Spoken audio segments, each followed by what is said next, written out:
శ్రీమాత్రే నమః. 23/7/2024 దినఫలాలు కార్యక్రమం ఏ విధంగా ఉండబోతోంది వేళ ద్వాదశ రాశుల వారికి తెలుసుకుందాం. మరి ముఖ్యంగా చూసినట్లయితే కనుక మేషరాశిలో ఉన్నవారికి అశ్విని భరణి కృతిక ప్రథమార్థం. ముఖ్యంగా ఈరోజు అన్ని రకాల్లోని అన్ని రంగాల్లోని కూడా ముందుకు వెళ్ళాలి అని తెల్లవారు లేచిన మొదలు రాత్రి పొరండే వరకుని కూడా చాలా ఈవేళ అన్ని పనులు కూడా మంచి అంటే ఎలా అంటే కనుక పరిగెట్టి చేయాలి. ఈవేళ తప్పనిసరిగా మనం తగ్గేదేమీ లేదు, స్పీడ్గా వెళ్ళాలి అనే ఆలోచనలో ఉంటారు. అది చాలా శుభసూచకమే. అయినప్పటికీ కూడా కొన్ని విషయాల్లో కొన్ని చిన్న చిన్న అడ్డంకులు కొంచెం కలిగినప్పుడు మాత్రం నిరాశ చెందకండి. ఈ రోజున మీకు కలిసి వచ్చేటటువంటి భగవంతుడు ఎవరయ్యా అంటే కనుక ఓం సాం శరవణ భవ అని యొక్క శరవణ భవుడు అనేటువంటి సుబ్రహ్మణ్యేశ్వర స్వామి దర్శనం, ఆ తర్వాత సుబ్రహ్మణ్యేశ్వర స్వామికి ఒక అర్చన గులాబీ పూలతో చేయించుకోండి. అద్భుతంగా ఉంటుంది. ఇవాళ పేదవాళ్ళు ఎవరికైనా కందిపప్పు దానం చేయండి. తదుపరి వృషభరాశిలో ఉన్నటువంటి 3 నక్షత్రాల వారికి కూడా చిన్నగా కొంచెము అంటే ఏమిటంటే కనుక వెళ్ళిన పని సక్సెస్ అయ్యి ఆర్థికంగా లాభాలు పొంది ఆనందంగా ఉంటారు. కానీ మీ మాటే మీకు శత్రువు అవుతూ ఉంటుంది. జాగ్రత్తగా మాట్లాడండి. ఎందువల్ల అంటే అవతల వాళ్ళు వివాదానికి మీరు రెడీగా లేకపోయినా అవతల వాళ్ళు రెడీగా ఉంటే ఆ అపార్థాలకి తావు తీసినటువంటి మాట వైఖరి అవుతుంది. జాగ్రత్త, మాట విషయంలో పొదుపుగా ఉండండి. తర్వాత కుటుంబంలో కూడా ఏకవాక్య పరిపాలనకి మీరు కృషి చేయండి. అన్ని విధాల యోగదాయకంగా ఉంటుంది. ఈరోజు మీరు చేయాల్సినటువంటి ముఖ్యమైనటువంటి పూజ ఏమిటంటే అంటే కనుక సుబ్రహ్మణ్యేశ్వర స్వామి అష్టకం చేసుకొని బయటకు వెళ్ళండి, విజయం కలుగుతుంది. తదుపరి మిథున రాశి. కొన్ని విషయాల్లో మనకి మానసికమైనటువంటి ఒత్తిళ్ళు, మానసికమైనటువంటి చిన్న అలజళ్ళు, నిన్నటి రోజున ఏర్పడినటువంటి ఒత్తిళ్ళు ఈ రోజున తగ్గకుండా ఉంది, ఏమిటిది అని టెన్షన్స్ తీసుకుంటారు. అందువల్ల కొంచెం ఆ విషయంలో కాస్త జాగ్రత్తగా ఆలోచనని సమతుల్యతా భావంతో మీరు ఉండడం వల్ల మీరు అనుకున్న పనులు మీకు నెరవేరుతాయి. ఆ విషయం గుర్తుపెట్టుకోండి. ఈ రోజున మీరు చేయాల్సింది ఏమిటంటే కనుక పెరుగన్నాన్ని ఎవరికైనా సరే పిల్లికి కానీ కుక్కకి కానీ పెట్టండి. తదుపరి కర్కాటక రాశి. ఈ కర్కాటక రాశిలో ఉన్న వారికి కొంచెము రవి చూసినట్లయితే కనుక మనకి రాశిలోనే ఉండడం వల్ల కాస్త మీరు సూర్యారాధన గట్టిగా చెయ్యండి. మనలో ఉన్నటువంటి పాజిటివ్నెస్, మనలో ఉన్నటువంటి కోపాన్ని కాస్త తగ్గించుకుంటే అన్ని విధాల యోగదాయకంగా ఉంటుంది. అన్నదానం ఎవరికైనా పేదవాళ్ళకి చేస్తూ ఉండండి. శ్రీమాత్రే నమః. తదుపరి సింహరాశి. ముఖ్యంగా బుధుడు చూస్తే సింహరాశిలో ఉండడం వల్ల బుద్ధి బ్రహ్మాండంగా వికసిస్తూ ఉంటుంది. ఆలోచనలు బాగుంటాయి, వ్యాపార అభివృద్ధి ఉంటుంది. అదేవిధంగా మీలో ఉన్నటువంటి కొత్త ఆలోచనలకి శ్రీకారం చుడతారు. అయితే చిన్న అంటే ఏంటంటే లగ్జరీస్ వైపు, అనవసరమైన ఖర్చుల వైపు వెళ్లకుండా ఉంటే చాలా మంచిది.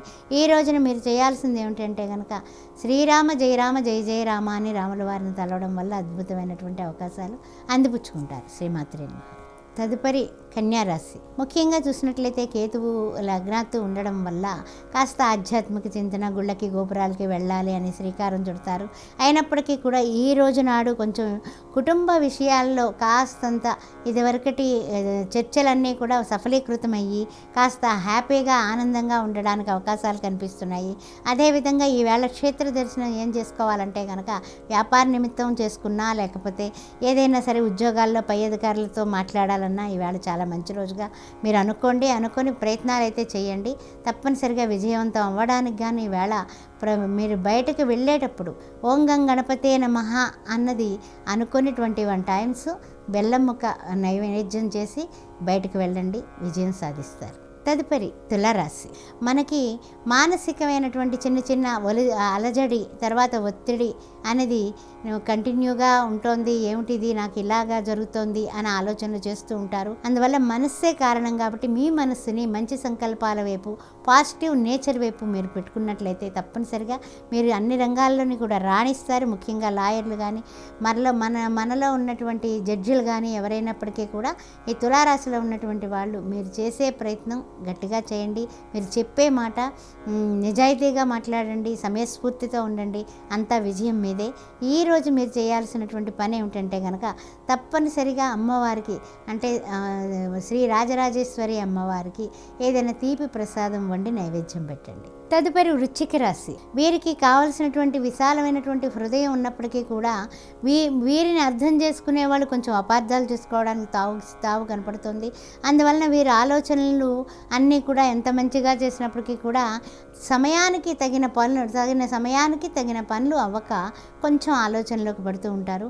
అయితే ఏదైనా వివాహాది శుభకార్యాల నిమిత్తం, తర్వాత వ్యాపార నిమిత్తం, ఉద్యోగంలో కొత్త పందాలో వెళ్ళడానికి లేదా మార్పులు చేర్పులకి ఈ రోజున శ్రీకారం చుట్టినట్లయితే కనుక అన్ని విధాల యోగదాయకంగా ఉంటుంది. శని భగవానుడికి 19 సార్లు ఈ స్తోత్రం చేసుకుని ముందుకు వెళ్ళండి. తప్పనిసరిగా మీకు విజయం కలుగుతుంది.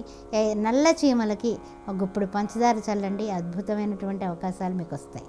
తదుపరి ధనస్సు రాశి. అన్ని రంగాల్లోనే ముందుకు వెడుతున్నాం కానీ మనము ఏదైనా విదేశీయాన ప్రయత్నాలు ఫలించట్లేదే అని ఆలోచిస్తూ ఉంటారు. ఈ విదేశీయాన ప్రయత్నాలు ఫలించడానికి గాను అమ్మవారిని బాగా గట్టిగా పూజిస్తూ ఉండండి. గురుమండల నివాసిని కాబట్టి అమ్మవారు శ్రీమాతా శ్రీ మహారాజ్ఞి శ్రీమత్ సింహాసనేశ్వరి చిదగ్నికుండ సంభూత దేవకార్య సముజ్జత ఇది 108 సార్లు చేసుకోవడం 41 డేస్ చేసినట్లయితే కనుక తప్పనిసరిగా విజయం కలుగుతుంది. ఏ రంగంలో ఉన్నా కూడా మీకు విజయం ప్రాప్తిస్తుంది.